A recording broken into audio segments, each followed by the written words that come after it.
여러분, 혹시 평생 의사 한 번 안 찾아보고 100세까지 팔팔하게 사신 할머니, 할아버지들의 이야기를 들어보신 적 있으신가요? 저는 지난 10년간 전국 곳곳을 돌아다니며 90세 이상 건강한 어르신들을 만나 뵈었는데요. 정말 놀라운 공통점을 발견했습니다. 며칠 전 제게 정말 충격적인 연구 결과가 하나 들어왔습니다. 전 세계에서 가장 오래 사는 사람들이 모여 사는 지역을 블루존이라고 부르는데요. 이곳을 20년간 연구한 작가 댄 뷰트너가 발표한 내용을 보고 깜짝 놀랐어요. 푸른 채소, 통곡물, 올리브유가 기본이 되는 식단을 유지하는 분들이 평균 수명이 10년 이상 길다는 거예요. 더 놀라운 건 오키나와 주민들이 미국인보다 건강하게 100살 넘길 확률이 3배나 높고 심장병과 치매 발생률이 현저히 낮다는 사실입니다. 그런데 이분들이 특별한 건강보조식품을 드셨거나 비싼 보약을 드신 건 아니었어요. 심지어 헬스장을 다니거나 특별한 운동을 하신 것도 아니고요. 바로 매일 먹는 밥상에 답이 있었던 거죠. 제가 직접 만난 98세 김 할머니 말씀이 생각납니다. 나는 평생 특별한 거 안 먹고 그냥 우리 집 밥만 먹었는데 병원 갈 일이 없더라고. 처음엔 단순히 운이 좋으신 줄 알았는데 비슷한 이야기를 하시는 분들이 너무 많은 거예요. 오늘은 100세까지 걸어 다니며 건강하게 사신 분들의 공통된 식습관 7가지를 자세히 소개해 드리겠습니다. 마지막까지 들어보시면 여러분도 100세 건강 장수의 길을 걸을 수 있는 구체적인 방법을 아시게 될 거예요. 그리고 절대 함께 먹으면 안 되는 위험한 조합까지 알려드릴 테니까 끝까지 놓치지 마세요. 처음 오신 분들은 구독 버튼과 좋아요 눌러주시고 알림 설정까지 해두시면 건강한 정보를 놓치지 않으실 거예요.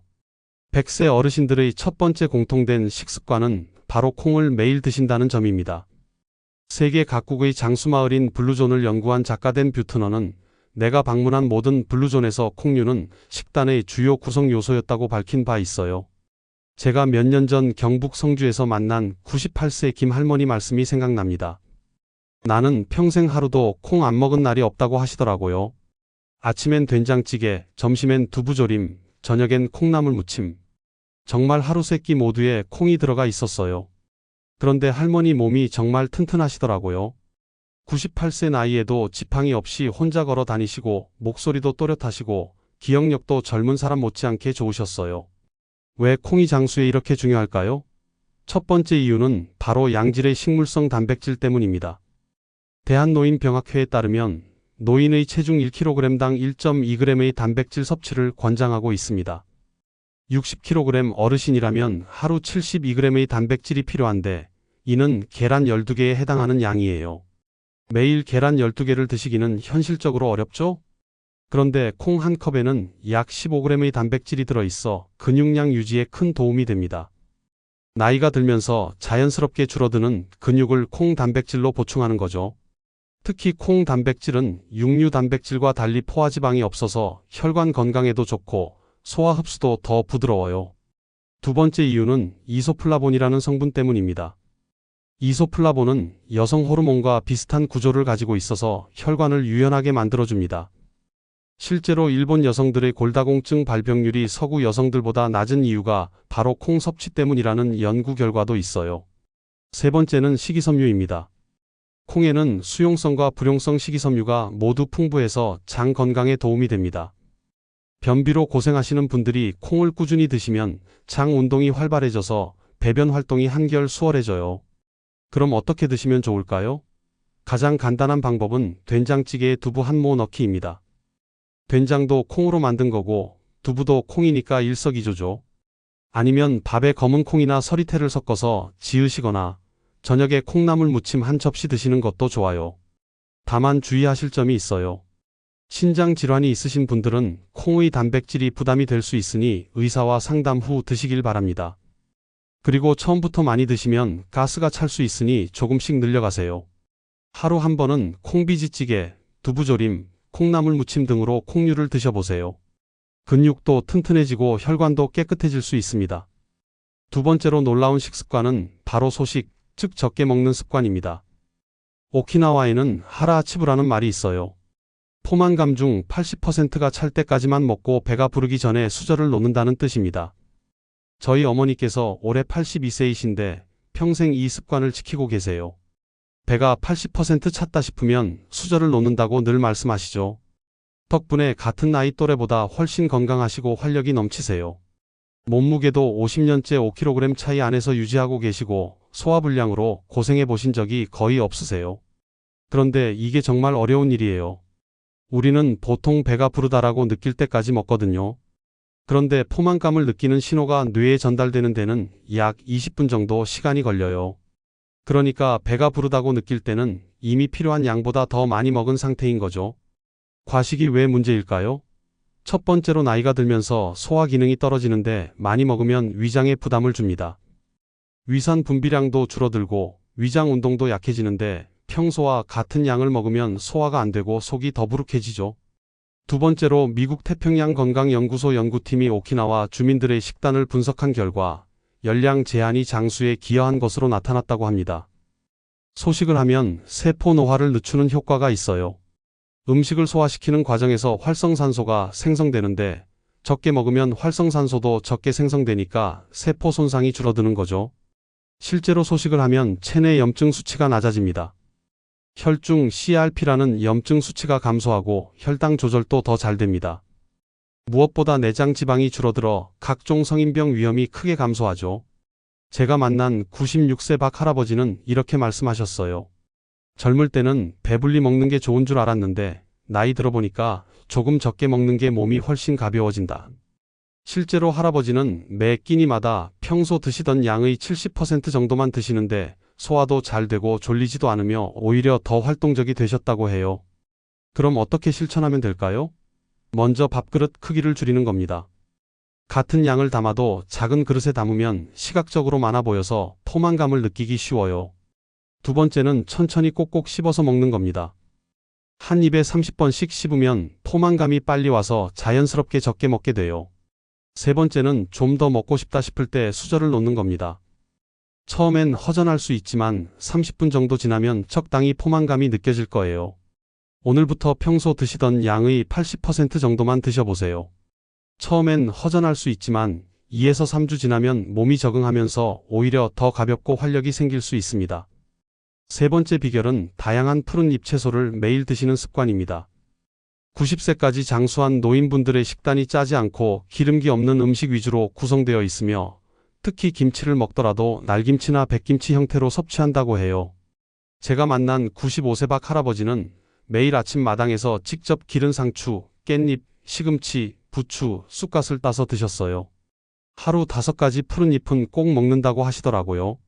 할아버지 댁에 가면 정말 마당이 채소밭이었어요. 상추, 깻잎, 시금치, 부추, 쑥갓, 근대, 청경채까지 온갖 푸른 채소들이 자라고 있었거든요. 할아버지 말씀이 이 채소들이 내 약국이다. 병원에서 주는 약보다 이게 더 좋다고 하셨어요. 실제로 95세 나이에도 혈압약 하나를 안 드시고 계셨거든요. 왜 푸른 잎 채소가 이렇게 중요할까요? 첫 번째는 엽산 때문입니다. 엽산은 적혈구 생성에 필수적인 영양소인데 나이가 들면서 엽산 흡수율이 떨어져요. 그런데 시금치, 상추, 깻잎 같은 푸른 잎 채소에는 엽산이 풍부해서 빈혈 예방에 도움이 됩니다. 두 번째는 비타민 K 때문이에요. 비타민 K는 뼈 건강에 필수적인 영양소인데 칼슘이 뼈에 잘 흡수되도록 돕는 역할을 합니다. 푸른 잎 채소에는 비타민 K가 풍부해서 골다공증 예방에 효과적이에요. 세 번째는 칼슘과 마그네슘입니다. 깻잎 100g에는 우유와 비슷한 양의 칼슘이 들어있어요. 그리고 마그네슘은 칼슘 흡수를 돕고 근육 이완에도 도움이 됩니다. 네 번째는 질산염 성분입니다. 이게 좀 신기한데요. 푸른 잎 채소의 질산염은 체내에서 산화질소로 변환되어 혈관을 확장시켜줍니다. 그래서 혈압을 자연스럽게 낮추는 효과가 있어요. 다섯 번째는 클로로필입니다. 클로로필은 간 해독 작용을 도와 체내 독소 배출에 효과적이에요. 또한 항염 작용도 있어서 만성 염증 수치를 낮춰줍니다. 그럼 어떻게 드시면 좋을까요? 가장 간단한 방법은 쌈채소로 드시는 거예요. 상추, 깻잎, 청경채를 쌈으로 드시면 생으로 드실 수 있어서 영양소 손실이 없어요. 두 번째는 나물 무침입니다. 시금치 나물, 근대나물, 쑥갓 무침 등을 번갈아 가며 드시면 다양한 영양소를 섭취할 수 있어요. 세 번째는 녹즙입니다. 케일, 시금치, 샐러리 등을 갈아서 드시면 농축된 영양소를 한 번에 섭취할 수 있어요. 다만 당분 함량이 높은 과일은 너무 많이 넣지 마시고 채소 위주로 갈아 드세요. 하루 5가지가 부담스럽다면 3가지부터 시작해 보세요. 상추, 깻잎, 시금치만이라도 매일 드시면 혈관이 젊어지고 면역력도 높아질 수 있습니다. 네 번째 공통점은 흰 쌀밥보다 잡곡밥을 주식으로 드신다는 점입니다. 전 세계 장수마을에서는 통곡물이 식단의 기본이 되고 있어요. 90세가 넘도록 건강하신 제 외할머니도 평생 현미와 보리, 콩이 들어간 잡곡밥만 드셨어요. 흰 쌀밥은 영양이 다 빠진 쌀이다라고 늘 말씀하셨죠. 덕분에 당뇨나 고혈압 없이 건강하게 지내고 계세요. 외할머니 댁에 가면 항상 커다란 밥솥에 현미, 보리, 검은 콩, 팥, 수수가 들어간 오색 잡곡밥이 있었어요. 처음엔 거칠어서 먹기 어려웠는데 계속 먹다 보니까 단맛이 나고 씹는 맛이 있더라고요. 지금은 흰 쌀밥이 오히려 밍밍하게 느껴져요. 잡곡밥이 왜 좋을까요? 첫 번째는 식이섬유 때문입니다. 현미의 경우 백미보다 식이섬유가 4배, 비타민 B군이 3, 4배 많습니다. 식이섬유는 혈당 상승을 천천히 만들어 당뇨 예방에 효과적이에요. 흰 쌀밥을 먹으면 혈당이 급격히 오르는데 잡곡밥은 식이섬유 때문에 혈당이 서서히 올라갑니다. 그래서 당뇨가 있으신 분들이 잡곡밥으로 바꾸면 혈당 조절이 훨씬 수월해져요. 두 번째는 비타민 B군입니다. 현미에는 비타민 B1, B2, B6가 풍부해서 신경계 건강과 에너지 대사에 도움이 됩니다. 특히 비타민 B1은 탄수화물을 에너지로 바꾸는 데 필수적인데 흰쌀에는 거의 없어요. 세 번째는 미네랄입니다. 현미에는 마그네슘, 아연, 철분이 풍부합니다. 마그네슘은 근육 이완과 신경 안정에 도움이 되고 아연은 면역력 강화에, 철분은 빈혈 예방에 효과적이에요. 네 번째는 베타글루칸입니다. 보리는 베타글루칸이라는 수용성 식이섬유가 풍부해 콜레스테롤 수치를 낮추고 변비 해소에도 도움이 됩니다. 베타글루칸은 장에서 콜레스테롤을 흡착해서 몸 밖으로 배출시켜주는 역할을 해요. 다섯 번째는 포만감입니다. 잡곡밥은 씹는 횟수가 많아지고 포만감이 오래 지속되어 과식을 방지하는 효과가 있어요. 같은 양을 먹어도 더 오래 배가 부른 느낌이 들어서 자연스럽게 다음 끼니 때까지 간식을 덜 찾게 돼요. 그럼 어떻게 시작하면 좋을까요? 처음엔 흰쌀 7, 잡곡 3 비율로 시작해서 점차 잡곡 비율을 늘려보세요. 갑자기 현미 100%로 바꾸면 소화가 어려울 수 있거든요. 추천하는 잡곡 조합은 현미 3, 보리 2, 검은 콩 1, 팥 1, 수수 1 정도입니다. 이렇게 섞으면 영양도 풍부하고 색깔도 예뻐서 식욕도 돋아요. 주의할 점은 잡곡밥은 흰쌀밥보다 소화가 어려우니까 꼭꼭 씹어서 드셔야 해요. 그리고 처음엔 설사를 할 수 있으니 조금씩 늘려가세요. 현미, 보리, 수수, 기장, 콩 등을 섞어 드시면 영양도 풍부하고 씹는 맛도 좋아질 거예요. 다섯 번째는 조리법에 관한 습관입니다. 100세 어르신들은 기름에 볶거나 튀긴 음식을 거의 드시지 않아요. 볶거나 튀기는 형태는 피하며 음식을 단순하게 먹되 매일 먹을 수 있는 속 편한 음식을 선호하신다고 해요. 제가 만난 100세 어르신 중 한 분은 기름 냄새만 맡아도 속이 메스껍다고 하시더라고요. 평생 찜, 삶기, 생으로 먹기 이 3가지 조리법만 사용하셨다고 해요. 처음엔 좀 밋밋할 것 같았는데 실제로 드셔보니까 재료 본연의 맛이 살아있고 소화도 훨씬 잘 되더라고요. 할머니 댁에 가면 늘 생선찜, 나물무침, 된장찌개가 기본이었어요. 튀김이나 볶음은 거의 없었고 기름기라고는 참기름 몇 방울이 전부였어요. 그런데도 맛이 정말 깔끔하고 개운했거든요. 왜 기름진 음식이 문제일까요? 첫 번째는 트랜스지방과 유해물질 생성 때문입니다. 고온에서 기름을 가열하면 트랜스지방과 아크릴아마이드 같은 발암물질이 생성됩니다. 이는 혈관에 염증을 일으키고 동맥경화의 원인이 되죠. 두 번째는 소화부담입니다.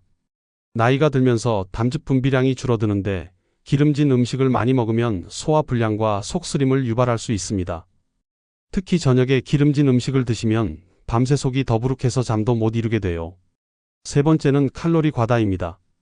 기름 1g에는 9칼로리가 들어있어서 탄수화물이나 단백질의 2배가 넘어요.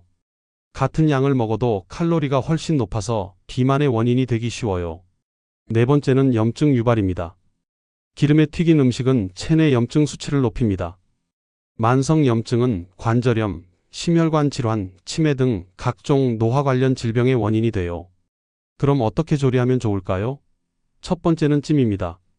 생선찜, 달걀찜, 채소찜 등은 영양소 손실이 적고 소화도 잘 돼요.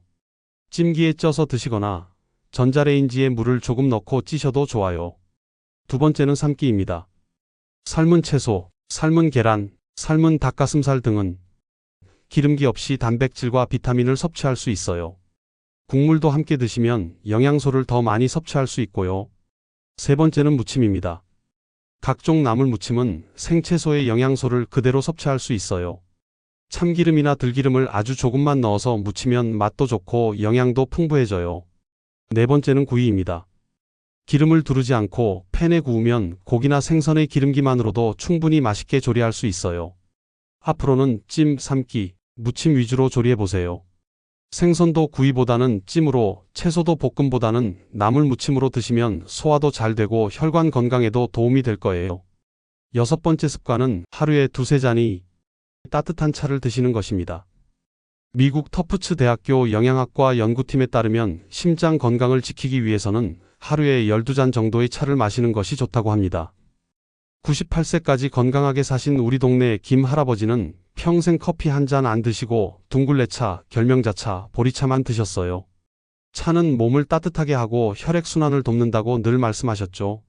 할아버지 댁에 가면 늘 큰 주전자에 둥글레차가 우러나고 있었어요. 아침에 일어나면 따뜻한 차 한 잔, 점심 후에도 차 한 잔, 저녁에도 차 한 잔. 하루에 보통 서너 잔은 드셨던 것 같아요. 그런데 정말 신기한 게 할아버지는 손발이 항상 따뜻하셨어요. 겨울에도 장갑을 안 끼시고 다니셨거든요. 차가 왜 장수에 도움이 될까요?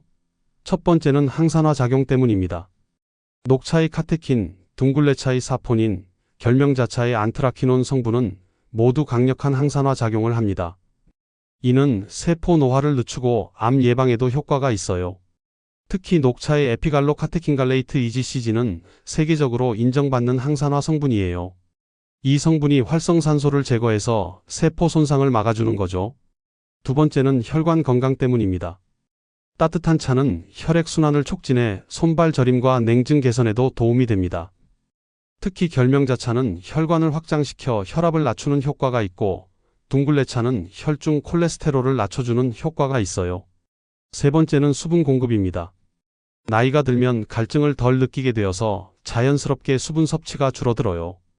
그런데 충분한 수분 섭취는 신장 건강에 필수적이고 변비 예방에도 효과적이죠. 네 번째는 소화 촉진입니다. 식후에 따뜻한 차를 마시면 위장 운동이 활발해져서 소화가 잘 됩니다. 특히 보리차는 식이섬유가 있어서 변비 해소에도 도움이 되고요. 다섯 번째는 스트레스 해소입니다.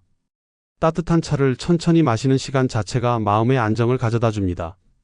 차에 포함된 테아닌이라는 성분도 신경을 안정시키는 효과가 있어요. 그럼 어떤 차를 드시면 좋을까요? 첫 번째는 둥글레차입니다.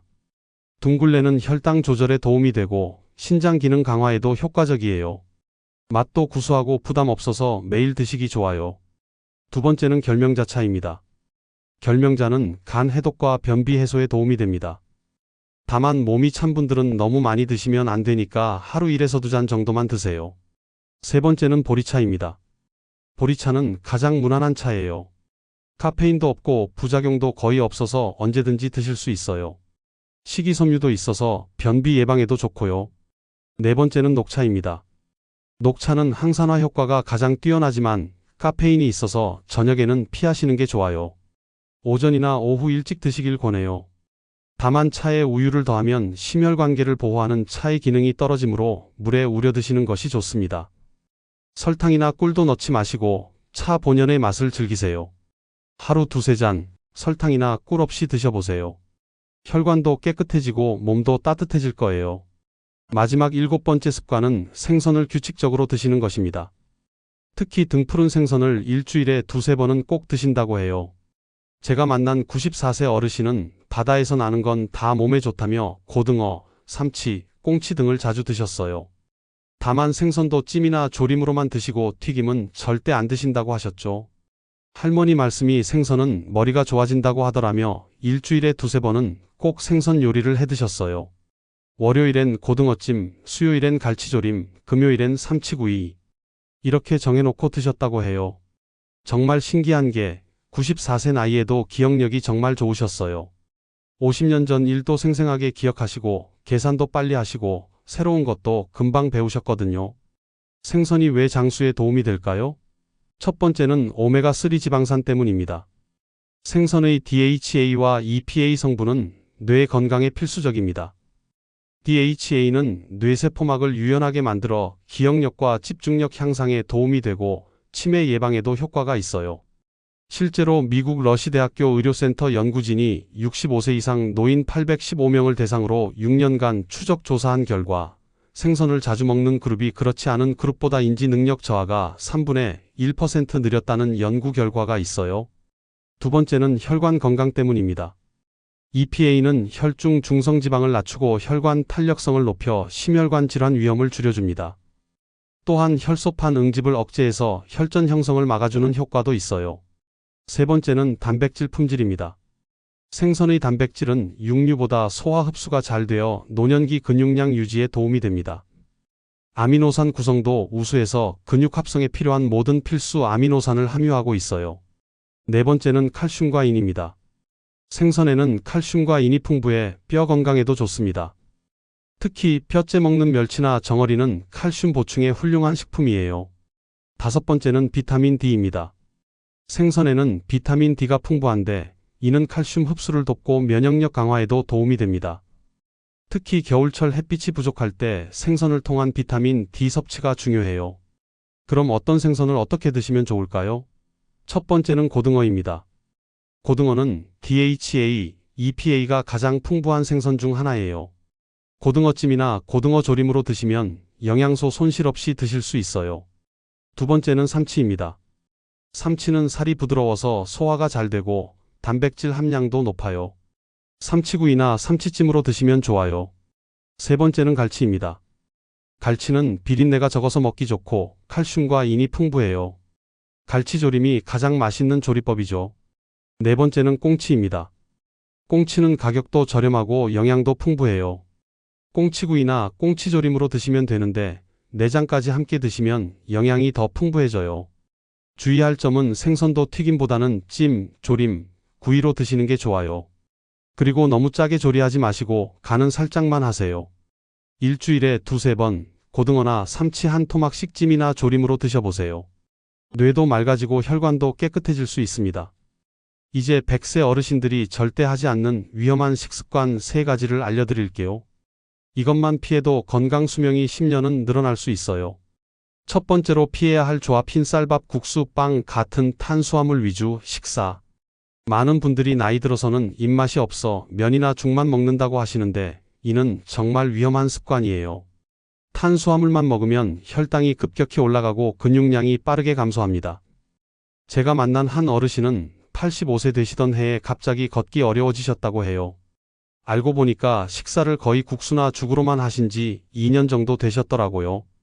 단백질 섭취가 부족해서 근육이 많이 빠지신 거였어요.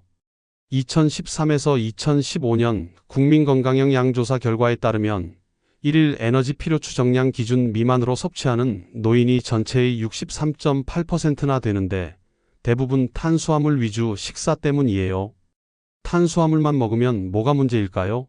첫째, 혈당이 급격히 올라갑니다. 흰 쌀밥이나 국수는 혈당 지수가 높아서 혈당을 급상승시켜요. 이는 당뇨병의 직접적인 원인이 됩니다. 둘째, 근육량이 감소합니다. 단백질 없이 탄수화물만 먹으면 근육 합성에 필요한 아미노산이 부족해져요. 근육이 빠지면 기초 대사량이 떨어지고 면역력도 약해집니다. 셋째, 영양 불균형이 생깁니다. 비타민, 미네랄, 식이섬유가 부족해져서 각종 영양결핍증이 나타날 수 있어요. 두 번째로 피해야 할 조합 짠 음식 가공식품 조합. 김치찌개에 라면사리, 된장찌개에 햄, 이런 조합은 나트륨 폭탄이에요. 하루 나트륨 권장량이 2000mg인데 이런 식사 한 번으로 하루 권장량을 훌쩍 넘어버리죠. 제가 알고 있는 한 분은 매일 김치찌개에 라면사리를 넣어 드셨는데 혈압이 180까지 올라가셨어요. 의사 선생님이 나트륨 섭취를 줄이라고 해서 라면 사리를 빼고 김치도 덜 짜게 담그니까 한 달 만에 혈압이 20 정도 떨어졌다고 해요. 과도한 나트륨이 왜 문제일까요? 첫째, 혈압이 올라갑니다. 나트륨은 체내 수분을 붙잡아 두어서 혈액량을 증가시키고 이는 혈압 상승으로 이어져요. 둘째, 부종이 생깁니다. 특히 신장 기능이 떨어지는 노년기에는 나트륨을 제대로 배출하지 못해서 얼굴이나 다리가 붓게 돼요. 셋째, 신장에 부담을 줍니다. 과도한 나트륨을 배출하려고 신장이 과부하되면서 신장 기능이 더욱 악화될 수 있어요. 세 번째로 피해야 할 조합단 음식, 기름진 음식 함께 먹기. 케이크, 도넛, 튀김 같은 음식을 함께 먹으면 혈당과 중성지방이 동시에 급상승합니다. 당뇨와 고지혈증을 한 번에 악화시키는 최악의 조합이에요. 제가 만난 한 분은 생일마다 케이크를 드시고 치킨도 함께 시켜 드시곤 하셨는데 어느 날 갑자기 혈당이 400까지 올라가서 응급실에 가셨다고 해요. 의사 선생님 말씀이 당분과 기름기를 동시에 많이 드셔서 그렇다고 하셨대요. 단 음식과 기름진 음식을 함께 먹으면 뭐가 문제일까요? 첫째, 인슐린 저항성이 높아집니다. 당분은 혈당을 올리고 기름기는 인슐린의 작용을 방해해서 혈당 조절이 더욱 어려워져요. 둘째, 중성지방이 급증합니다. 당분과 지방이 동시에 들어오면 간에서 중성지방 합성이 활발해져요. 이는 지방간과 동맥경화의 원인이 됩니다. 셋째, 염증이 증가합니다. 고혈당과 고지혈증이 동시에 나타나면 체내 염증 수치가 급격히 높아져요. 이런 위험한 조합들은 절대 피하시고 균형 잡힌 식단을 드시기 바랍니다. 이제 실천할 때 꼭 주의해야 할 사항 3가지를 말씀드릴게요. 좋은 식습관이라고 해서 무작정 따라하면 오히려 해가 될 수 있거든요. 첫 번째 주의사항, 급격한 식단 변화는 금물. 오늘부터 갑자기 모든 걸 바꾸려고 하면 안 됩니다. 특히 평생 흰쌀밥만 드시던 분이 갑자기 현미밥으로 바꾸면 소화불량이 올 수 있어요. 저희 어머니도 처음에 잡곡밥을 드시려고 했을 때 설사를 하셨어요. 그래서 흰쌀 9, 현미 1 비율로 시작해서 한 달에 10%씩 늘려나갔더니 지금은 잡곡밥을 잘 드시고 계세요. 천천히 단계적으로 바꿔나가세요. 첫 주에는 흰쌀 8, 현미 2 비율로 시작해서 점차 늘려나가는 방식이 좋습니다. 몸이 적응할 시간을 주는 거죠. 콩류도 마찬가지예요. 갑자기 많이 드시면 가스가 차고 속이 불편할 수 있으니까 작은 접시 하나 정도부터 시작하세요. 푸른 잎채소도 처음부터 5가지를 다 드실 필요는 없어요. 상추, 깻잎 2가지부터 시작해서 점차 늘려나가시면 됩니다. 두 번째 주의사항, 개인의 건강 상태 고려하기. 모든 사람에게 같은 식단이 좋은 건 아니에요. 개인의 건강 상태와 질병 여부에 따라 조절하셔야 합니다. 당뇨가 있으신 분은 콩류 섭취 시 혈당 변화를 주의 깊게 관찰하세요. 콩도 탄수화물이 있어서 혈당을 올릴 수 있거든요. 혈당 측정기로 식전, 식후 혈당을 체크해 보시고 의사와 상담하며 적절한 양을 정하세요. 신장 질환이 있으신 분은 단백질 섭취량을 의사와 상담 후 조절하시고요. 콩의 단백질이 신장에 부담을 줄 수 있으니까 주의하셔야 해요. 특히 혈압약을 드시는 분은 푸른 잎채소를 갑자기 많이 드시면 혈압이 과도하게 떨어질 수 있으니 주의하세요. 혈압약의 효과와 상승작용이 일어날 수 있거든요. 위장이 약하신 분은 잡곡밥보다는 흰쌀밥에 콩을 조금씩 섞는 정도로 시작하세요. 거친 잡곡이 위벽을 자극할 수 있어요. 세 번째 주의사항, 영양 균형 잊지 않기. 소식이 좋다고 해서 무조건 적게만 먹으면 안 됩니다. 필수 영양소는 충분히 섭취하되 전체 칼로리만 줄이는 게 중요해요. 하루 3끼는 꼭 챙기시고 각 끼니마다 단백질, 탄수화물, 지방, 비타민, 미네랄이 골고루 들어가도록 신경 써주세요. 단백질은 체중 1kg당 1.2g은 드셔야 해요. 60kg이시면 하루 72g인데 이를 콩류, 생선, 계란, 두부로 나누어 드시면 됩니다. 탄수화물도 완전히 끊으시면 안 되고 잡곡밥 형태로 드시되 전체 칼로리의 50에서 60% 정도는 유지하세요. 지방도 아예 안 드시면 안 되고 생선 기름이나 견과류, 올리브오일 등 좋은 지방을 적당히 드세요. 비타민과 미네랄은 다양한 채소와 과일로 보충하시고 부족한 부분은 영양제로 보완하셔도 좋습니다. 가장 중요한 건 개인차가 있을 수 있다는 점입니다. 같은 식단을 먹어도 사람마다 반응이 다를 수 있어요. 자신의 몸 상태를 잘 관찰하면서 적절히 조절해 나가세요. 지금까지 100세까지 걸어 다니며 건강하게 사신 분들의 공통된 식습관 7가지를 자세히 알아봤습니다. 다시 한번 정리해드리면 하루 한 끼 콩류 섭취로 양질의 단백질 보충하기, 80% 포만감까지만 식사에서 소화 부담 줄이기, 매일 푸른 잎채소 5가지 이상으로 비타민과 미네랄 보충하기, 잡곡밥 위주 식단으로 식이섬유와 비타민 B군 섭취하기, 기름진 음식 피하고 찜, 삶기, 무침 위주로 조리하기, 하루 2-3잔이 따뜻한 차로 항산화 효과 얻기, 일주일에 2-3번 생선 섭취로 오메가3 지방산 보충하기입니다. 이 7가지만 실천해도 10년, 20년 뒤 여러분의 건강 상태가 완전히 달라질 수 있습니다. 특별한 건강 보조식품이나 비싸고 복잡한 치료법 없이도 매일 먹는 밥상만으로 충분히 건강 장수가 가능한 거예요. 제가 만난 100세 어르신들의 공통점은 꾸준함이었습니다. 하루 이틀 좋은 음식을 드시는 게 아니라 평생에 걸쳐 꾸준히 좋은 식습관을 유지하신 거죠. 오늘부터 이 중에서 가장 쉬운 것 하나부터 시작해보세요. 아침에 따뜻한 둥글레차 한 잔 마시기, 저녁에 두부조림 한 접시 추가하기, 흰쌀밥에 현미 조금 섞어보기. 이런 작은 변화부터 시작하면 됩니다. 중요한 것은 완벽하게 하려고 하지 마시고 80% 정도만 실천하시면서 꾸준히 하시는 거예요. 완벽주의보다는 지속 가능성이 더 중요합니다. 단, 급격한 변화보다는 천천히 개인의 건강 상태를 고려하면서 영양 균형을 맞춰가며 실천하시기 바랍니다. 개인차가 있을 수 있으니 전문의와 상담 후 시도하세요. 100세 건강 장수는 하루아침에 이루어지는 게 아니라 매일매일 쌓아가는 것입니다. 오늘 하루 좋은 선택이 내일의 건강을 만들고 내일의 건강이 모여 10년 후의 활력을 만들어가는 거죠. 여러분 모두 100세까지 건강하게 활력 있게 지내시길 진심으로 응원합니다. 나이는 숫자에 불과하다는 걸 증명해 보이세요. 영상이 도움이 되셨다면 구독과 좋아요 눌러주시고 아직 이 내용을 모르는 가족, 친구, 가까운 지인에게도 전해보세요. 그리고 오늘 본 영상에서 기억하고 싶은 것 한 가지를 아래 댓글에 남겨주세요. 까먹기 쉬운 내용도 쉽게 찾아볼 수 있을 거예요. 그럼 다음 영상에서도 여러분의 건강을 위한 정보를 가득 담아 찾아뵙겠습니다. 나이와 상관없이 활력이 넘치는 삶 진심으로 응원합니다. 지금까지 튼튼팔팔 연구소였습니다. 오늘 하루도 건강하게, 튼튼하게, 팔팔하게 감사합니다.